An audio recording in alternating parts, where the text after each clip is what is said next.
Bien, como lo anunciamos, estamos con Maite Vizcarra, nos acompaña esta mañana para ver también las expectativas del mensaje a la nación de la presidenta Dina Boluarte, pero quería empezar, Maite, hablando sobre el papel del Congreso, con esta paupérrima aprobación de 4.1% y todas estas leyes que ha dado en el último año, sobre todo, que promueven a las mafias, la informalidad en sectores como minería, transporte, educación. Es decir, parece que en vez de avanzar, el Congreso quiere que retrocedamos. Sí, buenos días Marisol, Carla, gracias por la invitación. Bueno, es una confirmación de este proceso de deterioro que estamos viendo de manera, digamos, muy agresiva, ¿no? Yo creo que la velocidad con que está actuando el Congreso para básicamente responder a intereses de grupo, de ellos mismos, es esta confirmación, ¿no? Ahora, preocupa mucho porque, claro, el hecho de que sean tan impopulares podría ser un tema de análisis. ¿Eso qué significa? ¿Que es un gobierno que no es legítimo, que ha perdido ese vínculo con la población? Claramente, ¿no? Y cuando mencionábamos qué va a pasar con este discurso, probablemente la gente no espere nada, ¿no? Porque si nos ponemos a pensar en lo que había anunciado en su discurso la señora Boluarte en el 2023, ¿cuántas de esas promesas se han cumplido? Seguramente ninguna. Entonces, ¿por qué tendríamos entonces esta vez que sí creerle y saber, o sea, en verdad va a cumplir? Ese es el drama, ¿no? Y en ese juego de promesas que no se cumplen o de deseos vacíos, el Congreso tiene un gran mérito porque justamente acompaña en ese deterioro que es justamente esa desconexión entre la ciudadanía y sus instituciones, ¿no? Y a partir de eso también hablemos del papel del Congreso como aliado del gobierno. ¿Y qué podemos esperar de un Congreso tan vaciado de popularidad? Porque ahora mismo goza de tan solo 4% de aprobación, quizá un poco menos a esta hora de la mañana. Pero, ¿cómo podemos esperar que el Congreso fiscalice al gobierno si están en un juego de trabajo de coalición, incluso se podría decir? Bueno, es que tú lo has dicho, Carla. Yo creo que la realidad nos está diciendo las cosas, no hay una fiscalización. Lo que se ha dado es un fenómeno muy curioso, ¿no? Antaño tú veías que existían estos grupos de oposición, que de alguna manera pues también hacían una suerte de contrapeso. Hoy día se han convertido en una coalición para el mal. Aparte, ¿no? recordemos a la presidenta Boluarte hace tan solo unas semanas diciendo, ¿no? Mis grandes amigos en los grupos parlamentarios. Seguramente. Ahora, eso está bien, digamos, desde el punto de vista de la política. Deberían existir coaliciones, pero para cosas positivas. Acá estamos viendo que se dan unas leyes antitécnicas, absolutamente, digamos, alejadas de la realidad. Y el Congreso, ¿es eso? Perdón, y el gobierno poco o nada hace, porque le llegan proyectos de ley que no se observan y que al final terminan siendo aprobados por insistencia. De igual manera, el Congreso no critica al gobierno y lo mismo pasa desde el Ejecutivo. Sí, y sabes, Carla, y eso hay que decirle a las personas que nos están viendo, hay mecanismos para hacer que esto se socialice. O sea, muchas de las normas que propone el Congreso o eventualmente el Ejecutivo podrían transcribirse para que la ciudadanía opine. Hay temas muy trascendentes que necesitan presencia y obviamente comentarios de la sociedad civil, de los gremios, de las entidades que finalmente se van a ver afectadas, y nada de eso lo estamos viendo. Y hay temas, Maite, Carla, que tocan el día a día del ciudadano, ¿no? El tema del transporte, por ejemplo. ¿Cómo hemos retrocedido en el tema de la informalidad? Es que se dan normas, ¿no es cierto?, que decimos, por Dios, el tema es que avancemos, aunque sea un poquito, pero que no retrocedemos, demos saltos, ¿no?, enormes hacia atrás, en temas de educación, por ejemplo. Sí, y lo lamentable, Marisol, es que esto está muy vinculado ahora con un tema económico tremendo, ¿no? Del que todos hablamos, como se dice, sotoboche, no lo queremos plantear, pero es que se está dando una situación en donde estas economías ilegales, muy cercanas al narcotráfico, se están instalando en el Perú. O sea, no podemos tapar el sol con un dedo. Yo hace poco he estado en Trujillo, tú ves una bonanza increíble que básicamente debe estar vinculada pues con actividades de lavado, ¿no? O sea, es evidente. Y el tema del nuevo presidente del Congreso, ¿no es cierto?, del señor Eduardo Salguana, ligado efectivamente a grupos de minería ilegal. Claro, y eso es grave, porque como tú comentas, la informalidad en el Perú ahora tiene que ver con una forma de hacer negocio, de hacer economía. Entonces, la informalidad en verdad se convierte en una legitimación de las economías ilegales que lamentablemente están respondiendo a un vacío que no hemos podido de alguna manera cubrir como Estado, como instituciones formales, y es grave porque se está dando como una suerte de realidad paralela. Mientras nosotros estamos hablando aquí en Lima, en no sé qué, en Trujillo, en Patás, en no sé qué, hay actividad económica que lamentablemente gira en torno a estas actividades y que no les vas a quitar a la gente también su trabajo. Entonces también al final es como que están generando adeptos, personas que no quieren que se vayan porque es su trabajo finalmente. Estamos normalizando, ¿no es cierto? Exactamente, Estamos normalizando todas estas situaciones y eso es lo grave, ilegales. ¿no? Eso es lo grave. Ahora, ustedes hablan de economías criminales, economías ilegales. Mencionan la minería, hablamos de la tala ilegal, ya no solo es el narcotráfico, sino ahora hablamos ya de otros temas que se están desbordando en nuestro país y que de alguna manera jalan responsabilidad también en toda la parte de seguridad nacional y seguridad interna.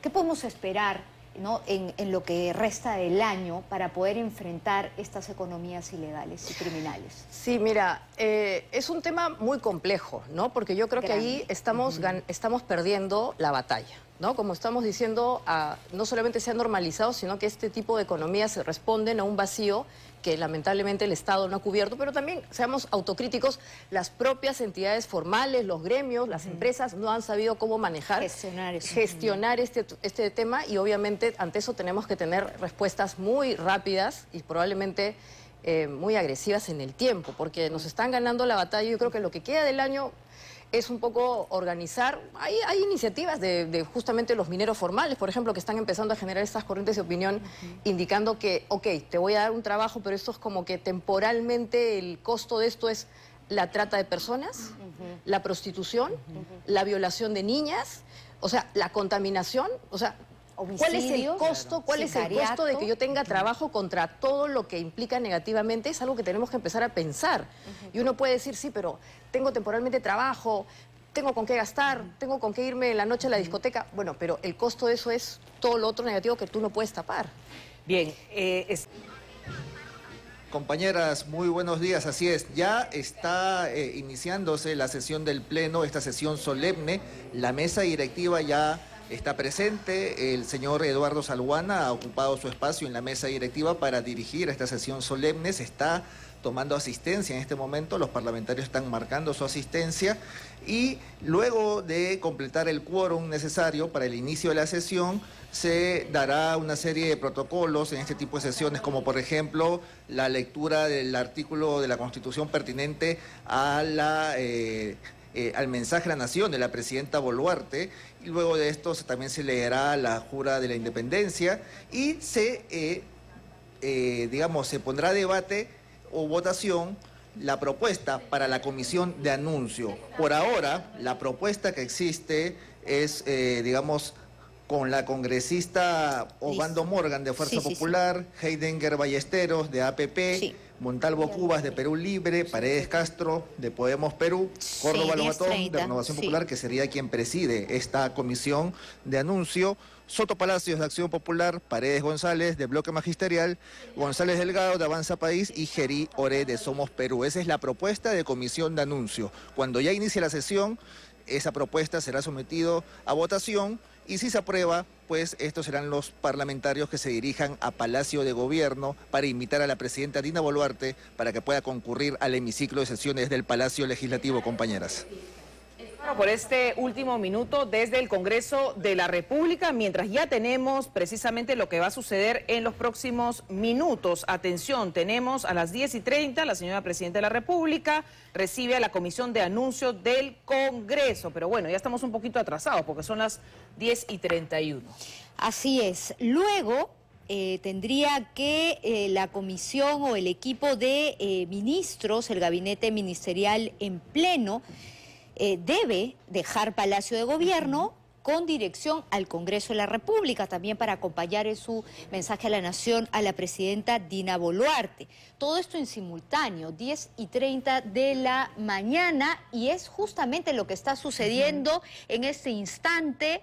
Vamos a poner las imágenes de la llegada del gabinete ministerial en instantes, y todo va quedando listo ya para iniciar el momento más esperado del día de hoy, que es el inicio del mensaje a la nación. Así es, espera que a las 10:45, en unos 14 o 13 minutos, esté ya el retorno de la Comisión de Anuncio al Congreso de la República, la llegada del gabinete ministerial al Congreso, y finalmente a las 10:50 de esta mañana la salida de Palacio de Gobierno de la presidenta Dina Boluarte, y la llegada de la presidenta está planificada para las 10:55. Es decir, todo esto va a ocurrir en la próxima media hora. Es el protocolo precisamente de la sesión solemne en el Congreso de la República. Tenemos en instantes también ya imágenes de la llegada del primer ministro, Gustavo Adrianzen. Con esto se cumple esta parte formal del protocolo y en breve debe estar llegando la presidenta Dina Boluarte a el Legislativo. Estamos de regreso ya con Maite Vizcarra para seguir analizando esta situación. Ya yendo al tema del mensaje de la presidenta, se acaba de confirmar que este discurso va a ser largo porque cuenta con 79 páginas. Lo acabo de confirmar porque su jefe de prensa me lo envió. Entonces, el año pasado duró 3 horas y 20 minutos, hoy seguramente tendrá una duración importante también. Pero más allá de la extensión, vamos al fondo y de lo que debe resaltar en este mensaje, Maite.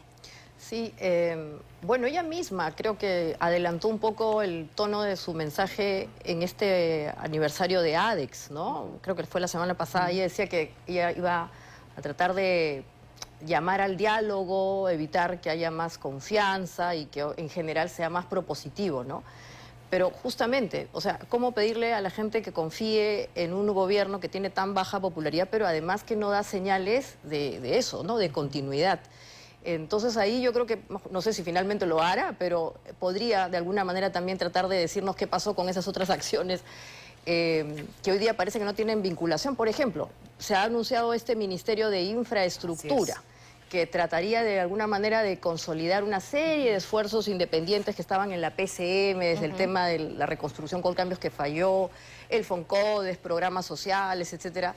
Pero el año pasado ella también habló de una suerte de fondo de compensación, que iba a estar vinculado también a trabajar de manera más rápida para mejorar la infraestructura de todas estas instituciones que se habían venido abajo con el tema de las lluvias. O de la Autoridad Nacional de Infraestructura. Entonces, ¿qué pasó? O sea, ¿cómo pasamos de ese escenario a este escenario? Es como que no nos cuentan la historia, ¿no? Y otra vez esta suerte, de, como digo, de falta también de respeto a nosotros como ciudadanos de que nos cuenten. O sea, ¿por qué no nos han avisado que iba a haber esto?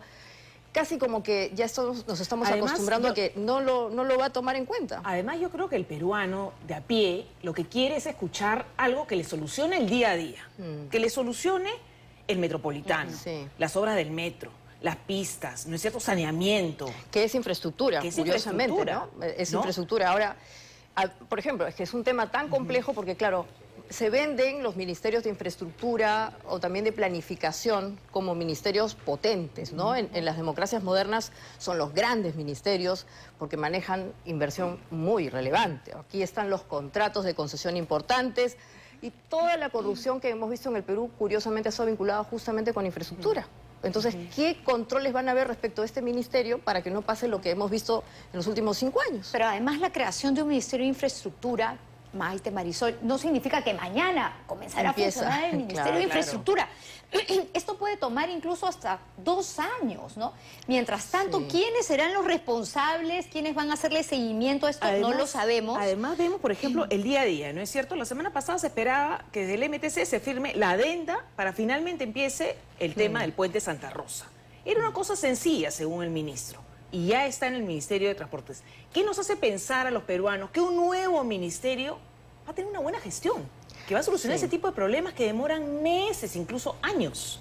Por eso digo que técnicamente lo que tú dices, Carla, es real, ¿no? O sea, para armar equipos, para definir justamente quiénes van a darle rapidez a estos contratos de concesión, hay un tiempo. Pero aún más, muchas de las obras de infraestructura no solamente las ejecuta el Ejecutivo, valga la redundancia, sino los gobiernos locales, los gobiernos regionales.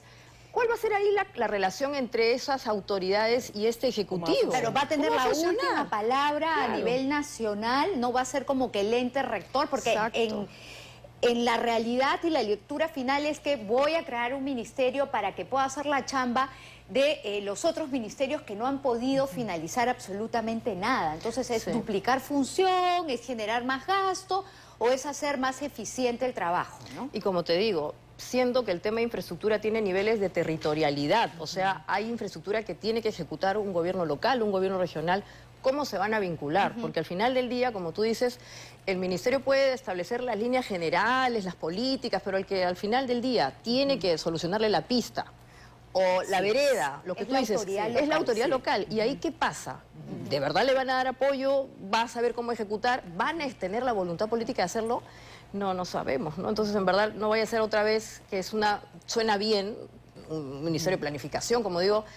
En Chile tienes Corfo, ¿no? Que es esta corporación de fomento, que son desde los años 60, funciona bien, pero tienes una estructura que de alguna manera también le da soporte.